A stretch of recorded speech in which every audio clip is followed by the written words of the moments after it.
Young Amazon Snell. When George was king, there lived in Worcester a man named Snell, who carried on business as a hosier and dyer. He worked hard, as indeed he had much need to do. Having 3 sons and 6 daughters to provide for. The boys were sent to some kind of school, but in those days tradesmen did not trouble themselves about educating their girls, and Snell thought it quite enough for them to be able to read and to count upon their fingers. If they wanted more learning they must pick it up for themselves. Now although Snell himself was a peaceable, stay-at-home man, his father had been a soldier, and had earned fame and a commission as captain-lieutenant, by shooting the governor of Dunkirk in the reign of King William. Many tales did the Snell children hear in the winter evenings of their grandfather's brave deeds when he fought at Blenheim with the Welsh Fusiliers, and a thrill of excitement never failed to run through them as they listened to the story of the Battle of Malplaquet, where the hero received the wound that killed him. 22 battles, they whispered proudly yet with awestruck voices. Did ever any man before fight in so many as that? And, though the eldest boy said less than any, one morning his bed was empty, and by his mother got a message to tell her that Sam had enlisted, and was to sail for Flanders with the army commanded by the Duke of Cumberland. Poor Sam's career was not a long one. He was shot through the lungs at the Battle of Fontenoy, and died in a few hours. The old grandfather's love of a fight was in all these young Snells, and one by one the boys followed Sam's example, and the girls married soldiers or sailors. Hannah, the youngest, brought up from her babyhood on talk of wars and rumors of wars, thought of nothing else. She would be a soldier too when she was big enough, she told her father and mother 20 times a day, and her playfellows were so infected by her zeal, that they allowed themselves to be formed into a company, of which Hannah, needless to say, was the commander-in-chief, and meekly obeyed her orders. In their free hours, she would drill them as her brothers had drilled her, and now and then when she decided that they knew enough not to disgrace her, she would march them through the streets of Worcester, under the admiring gaze of the shopkeepers standing at their doors. Young Amazon Snell's troop are coming this way. See how straight they hold themselves. And look at Hannah at the head of them, said the women, hurrying out. And though Hannah, like a well-trained soldier, kept her eyes steadily before her, she heard it all and her little back grew stiffer than ever. So things went on for many years, till at the end of 1740 Mr. and Miss Snell both died, and Hannah left Worcester to live with one of her sisters, the wife of James Gray, a carpenter, whose home was at Wapping in the east of London. Much of Gray's work lay among the ships which drew up alongside the wharf, and sailors were continually in and out of the house in Ship Street. One of these, a Dutchman called Sums, proposed to Hannah, who married him in 1743, when she was not yet 20. She was a good-looking, pleasant girl, and no doubt had attracted plenty of attention. But of course she laughed at the idea of her marrying a shopkeeper who had never been outside his own parish. So, like Desdemona and many another girl before and after, she listened entranced to the marvelous stories told her by Sums, and thought herself fortunate indeed to have found such a husband. She soon changed her opinion. Sums very quickly got tired of her, and after ill-treating her in every kind of way, and even selling her clothes, deserted her, and being ill and miserable and not knowing what to do, she thankfully returned to her sister. After some months of peace and rest, Hannah grew well and strong, and then she made up her mind to carry out a plan she had formed during her illness, which was to put on a man's dress, and go in search of the sailor who had treated her so ill. At least this was what she said to herself, but no doubt the real motive that guided her was the possibility of at last becoming a soldier or sailor, and seeing the world. It is not quite clear if she confided in her sister, but at any rate she took a suit of her brother-in-law's clothes and his name into the bargain, and it was as James Gray that she enlisted in Coventry in 1745, in a regiment commanded by General Guise. It was lucky for Hannah that, unlike most girls of her day and position, she had not been pent up at home doing needlework, as after 3 weeks, she with 17 other raw recruits was ordered to join her regiment at Carlisle, so as to be ready to act, if necessary, against the Highlanders and Prince Charlie. But these 3 weeks had taught her much about a soldier's life which her brothers had left untold. She had learnt to talk as the men about her talked, and to drink with them if she was invited, though she always contrived to keep her head clear and her legs steady. As to her husband, of him she could hear nothing at Coventry, perhaps she might be more fortunate in the north. In spite of a burn on her foot, which she had received after enlisting, Hannah found no difficulty in marching to Carlisle with the other recruits, and when they reached the city at the end of 22 days, she was as fresh as any of them. How delighted she was to find that the dream of her childhood was at last realized, and that she could make as good a soldier as the rest. But her spirits were soon dashed by the wickedness of the sergeant, who on Hannah's refusal to help him to carry out an infamous scheme on which he had set his heart, reported her to the commanding officer for neglect of duty. No inquiry as to the truth of this accusation appears to have been made, and the sentence pronounced was extraordinarily heavy, even though it was thought to have been passed on a man. The prisoner was to have her hands tied to the castle gates and to receive 600 lashes. She actually did receive 500, at least, so it was said, and then some officers who were present interfered, and bade them set her free. It does not seem as if Hannah suffered much from her stripes, but very soon a fresh accident upset all her plans. The arrival of a new recruit was reported, and the youth turned out to be a young carpenter from Wapping, who had spent several days in her brother-in-law's house while she was living there. Hannah made sure that he would recognize her at once, though as a matter of fact he did nothing of the kind, and to prevent the shame of discovery, she determined to desert the regiment, and try her fortune elsewhere. To go as far as possible from Carlisle was her one idea, and what town could be better than Portsmouth for the purpose? But in order to travel such a long way, money was needed, and Hannah had spent all her own and did not know how to get more. She consulted a young woman whom she had helped when in great trouble, and in gratitude, the girl instantly offered enough to enable her friend to get a lift on the road when she was too tired to walk any longer. "If you get rich, you can pay me back," she said. "If not, the debt is still on my side. But, oh, Master Gray, beware, I pray you. For if they catch you, they will shoot you, to a certainty." "No fear," answered Hannah laughing, and very early one morning she stole out. Taking the road south she crept along under the shade of the hedge, till about a mile from the town she noticed a heap of clothes lying on the ground, flung there by some labourers who were working at the other end of the field. "It will be many hours yet before they will look for them," thought she, "and fair exchange is no robbery," so stooping low in the ditch she slipped off her regimentals, and hiding them at the very bottom of the pile, put on an old coat and trousers belonging to one of the men. Then full of hope, she started afresh.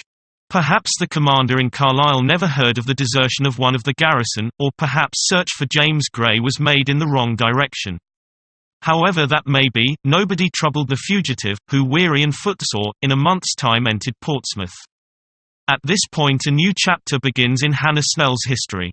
The old desire to see the world was still strong upon her, and, after resting for a little in the house of some kind people, she enlisted afresh in a regiment of Marines. A few weeks later, she was ordered to join the Swallow, and to sail with Admiral Boscawen's fleet for the East Indies. It was Hannah's first sea voyage, but, in spite of the roughness of the life on board ship in those days, she was happy enough. England was behind her. That was the chief thing, and who could tell what wonderful adventures lay in front? So her spirits rose, and she was so good-natured and obliging as well as so clever, that the crew one and all declared they had found a treasure. There was nothing James Gray could not and would not do: wash their shirts, cook the food, mend their holes, laugh at their stories. And, as she looked a great deal younger in her men's clothes than she had done in her woman's dress, no one took her for anything but a boy, and all willingly helped to teach her the duties which would fall to her, both now and in case of war. She kept watch for 4 hours in turn with the rest, and soon began to see in the dark with all the keenness of a sailor. Next she was taught how to load and unload a pistol, which pleased her very much, and was given her place on the quarter-deck, where she was at once to take up her station during an engagement. Most likely she was forced from time to time to attend drill, but this we are not told. The Swallow was not half through the Bay of Biscay when a great storm arose which blew the fleet apart, and did great damage to the vessel. Both her topmasts were lost, and it is a wonder that, in this crippled condition, the ship was able to make her way to Lisbon, where the crew remained on shore till the ship was refitted, and she could join the rest of the fleet, which then set sail down the Atlantic towards the coast of India. Except for more bad weather and a scarcity of provisions on board the Swallow, nothing worthy of note occurred, till they had rounded the Cape of Good Hope and passed Madagascar. Some fruitless attacks on a group of islands belonging to the French gave Hannah her first experience of war, and her comrades were anxious as to how the boy would behave under fire. But they speedily saw that there was no danger that any cowardice of his would bring discredit on the regiment, and that James Gray was as good a fighter as he was a cook. Perhaps James Gray, if the truth be told, was rather relieved himself when the bugle sounded a retreat, for no one knows what may happen to him in the excitement of a first battle. Or whether in the strangeness and newness of it all, he may not lose his head and run away, and be covered with shame forever. None of this, however, befell Hannah, and when 6 weeks after, they were on Indian soil, and sat down to besiege the French settlement of Pondicherry, the Worcestershire girl was given more than one chance of distinguishing herself. Pondicherry was a very strong place, and the walls, which were not washed by the sea, were thoroughly fortified and defended by guns, while the magazines contained ample supplies both of food and powder. Further, it was guarded by the fort of Areacopong commanding a river, and with a battery of 12 guns ready to pour forth fire on the British army. Hannah was speedily told off with some others to bring up certain stores, which had been landed by the fleet, and, after some heavy skirmishing, they succeeded in their object. Her company was then ordered to cross the river so as to be able to march, when necessary, upon Pondicherry itself, and this they did under the fire of the guns of Areacopong, with the water rising to their breasts. At length the fort was captured, and great was the rejoicing in the British lines, for the surrender of Areacopong meant the removal of the chief barrier towards taking the capital of French India. For 7 nights Hannah had to be on picket duty, and was later sent to the trenches, where she constantly was obliged to dig with the water up to her waist, for the autumn rains had now begun. But her heart and soul were bound up in the profession she had chosen, and everything else was forgotten, even her desire to revenge herself on her husband. Not a soldier in the army fought better than she, and in one of the battles under the walls of Pondicherry, she is said to have received 11 shots in her legs alone. She was carried into hospital, and when the doctors had time to attend to her, she showed them the bullet wounds down her shins, but made no mention of a ball which had entered her side, for she was resolved not to submit to any examination. This wound gave her more pain than all the rest put together, and after 2 days she made up her mind that in order to avoid being discovered for a woman she must extract it herself, with the help of a native who was acting as nurse. Setting her teeth to prevent herself shrieking with the agony the slightest touch caused her, Hannah felt about till she found the exact spot where the ball was lodged, and then pressed the place until the bullet was near enough to the surface for her to pull it out with her finger and thumb. The pain of it all was such that she sank back almost fainting, but with a violent effort she roused herself, and stretching out her hand for the lint and the ointment placed within her reach by the nurse, she dressed the wound. 3 months later she was as well as ever, and able to do the work of a sailor on board a ship which, at that time, was anchored in the harbour. As soon as the fleet returned from Madras, Hannah was ordered to the Eltham, but at Bombay she fell into disgrace with the first lieutenant, was put into irons for 5 days, spent 4 hours at the foretop masthead, and received 12 lashes. She was likewise accused of stealing a shirt, but, as this was proved to be false, the charge only roused the anger of the crew, and they took the first opportunity to revenge themselves on the lieutenant who had sentenced her. It was in November 1749 that the fleet sailed for home, and the Eltham was directed to steer a straight course for Lisbon, having to take on board a large sum of money, destined for some London merchants. One day when she was ashore with her mates, they turned into a public house to have dinner. Here they happened to meet an English sailor, with whom many of the party were well acquainted. Learning that he had been lately engaged on a Dutch vessel, Hannah inquired carelessly whether he had ever come across one Jemmy Sums. "Sums," answered the man. "I should think I had. I heard of him only the other day at Genoa, in prison for killing an Italian gentleman. I asked to be allowed to see him, and as he was condemned to death, they gave me leave to do so. He told me the story of his life, and how, while he was in London, he married a young woman called Hannah Snell, and then deserted her. More than 6 years have passed since that time, and he does not know what became of her. But he begged me, if ever I was near Wapping again, to seek her out and entreat her to forgive him." As soon as he had finished, the jailer entered and bade us say farewell. That was the last we saw of him, but before I left I heard that he had been sewn up in a bag filled with stones, and thrown into the sea, which is their way of hanging. Hannah had listened in silence, and would gladly have quitted the place, to think over the sailor's story quietly. But she never forgot the part she was playing, and roused herself to tell the sailor that when she returned to England she would make it her business to search for the widow, and to help her if she seemed in need. Then she got up and called for the bill, and followed by her companions, rowed back to the ship.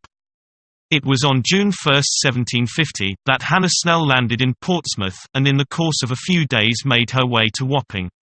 The rough life she had led, and even her uniform, had changed her so little that her sister recognized her at once, and flung her arms round the stranger's neck, much to the surprise of the neighbors. But Hannah, in spite of her sister's entreaties, refused to put on the dress of a woman till she had received £15 of pay due to her, and 2 suits.